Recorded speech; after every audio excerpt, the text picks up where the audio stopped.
Dr. Jitendra Singh is the futurist minister who is at the heart of India's space transformation and breakthrough innovation.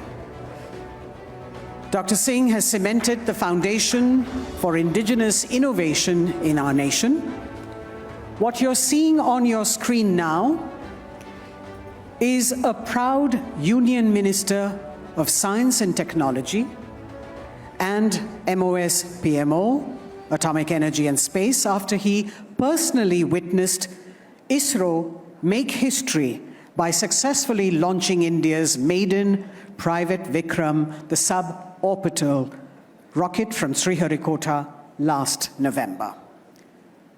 Dr. Jitendra Singh is taking charge of India's space race and converting to reality transformative deep tech ventures, including India's first manned mission to space. May I now invite the Honorable Union Minister of Science and Technology, MoS PMO, Atomic Energy and Space, Dr. Jitendra Singh, for a keynote address on conquering space.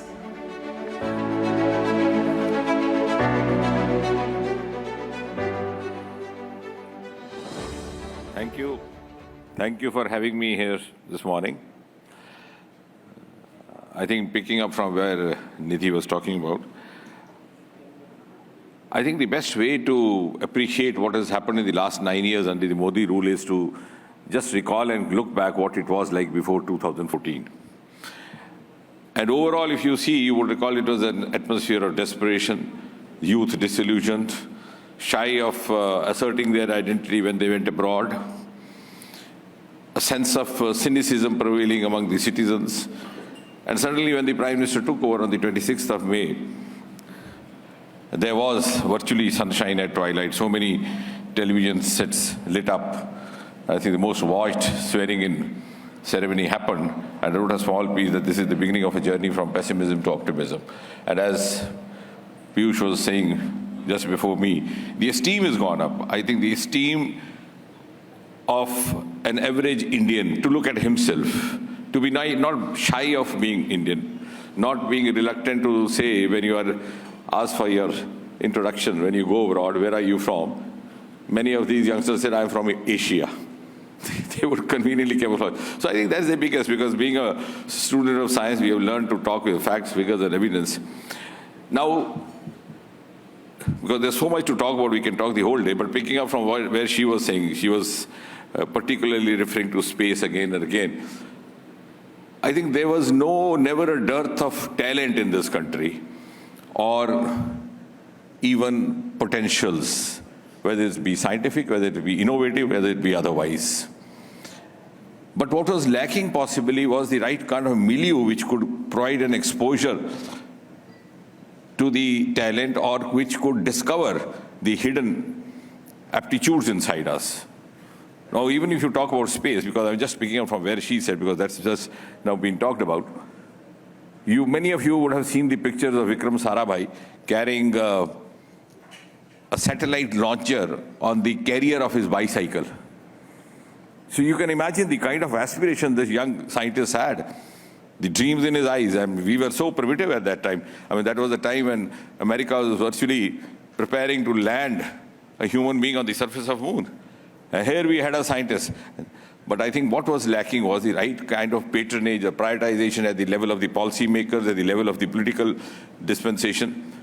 And sometimes I wonder, I tend to think if Sarabhai had lived today in the Modi era, we would have actually become a space power 3 decades earlier.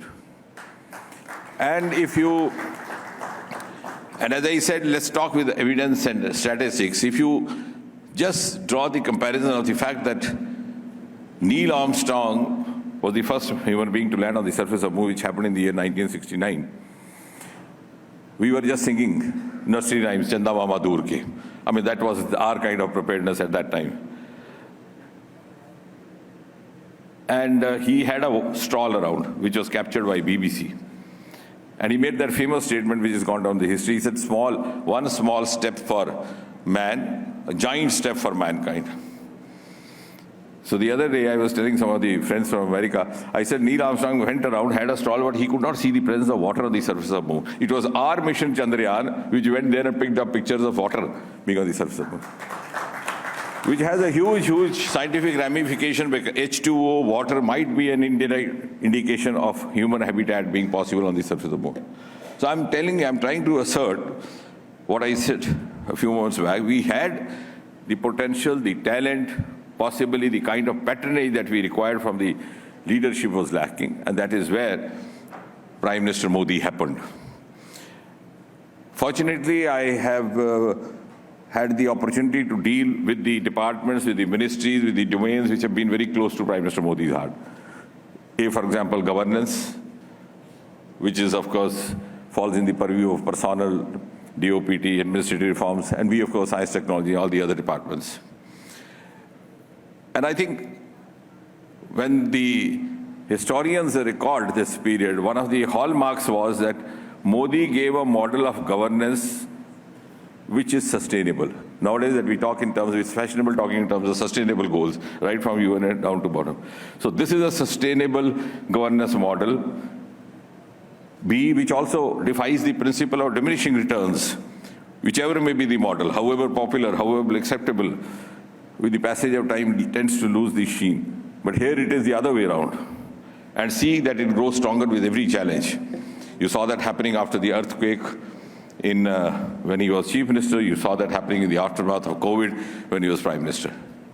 And that is possible because he's always experimenting with ideas, developing ideas, evolving them, trying to carry them to the next level.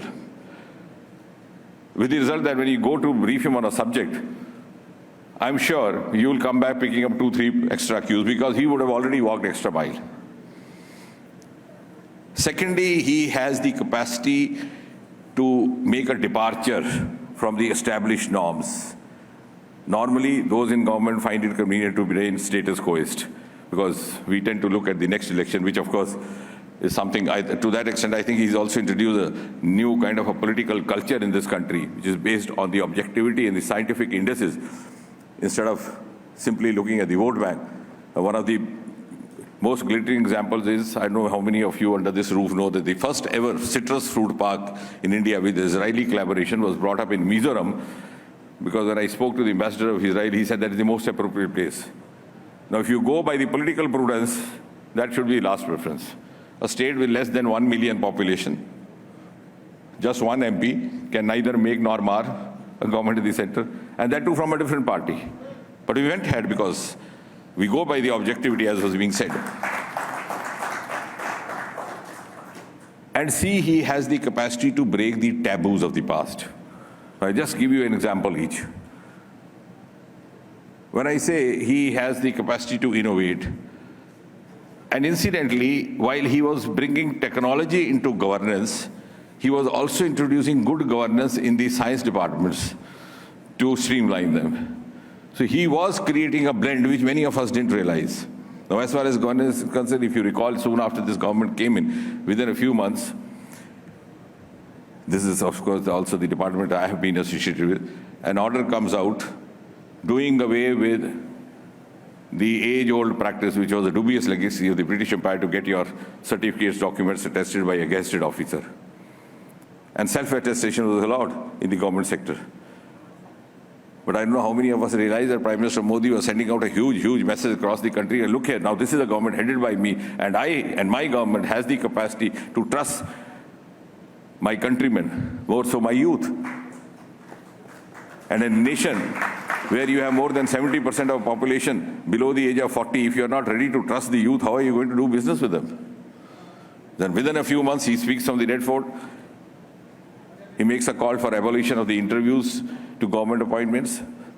So there's no room left for any kind of nepotism or discrimination, and provides a level playing field. And just a few days back, that's also one of these departments I'm dealing with. We had this written test only in 2 languages, English and Hindi, and the staff certification now we have in 15 languages right from this month, May, incidentally. I think that makes a small news. Not a very spicy one, but does make an information, because the first ever exam, written exam under the Staff Selection Commission will be held in the month of May with 15 languages, of which 13 would be regional languages.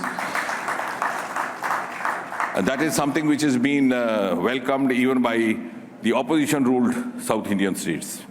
Recently, we received a message from the Chief Minister of Tamil Nadu, etc. So, we would reach where we are required. We would reach the last mile, and then leave it to the prudence of the people. And that has been the motive.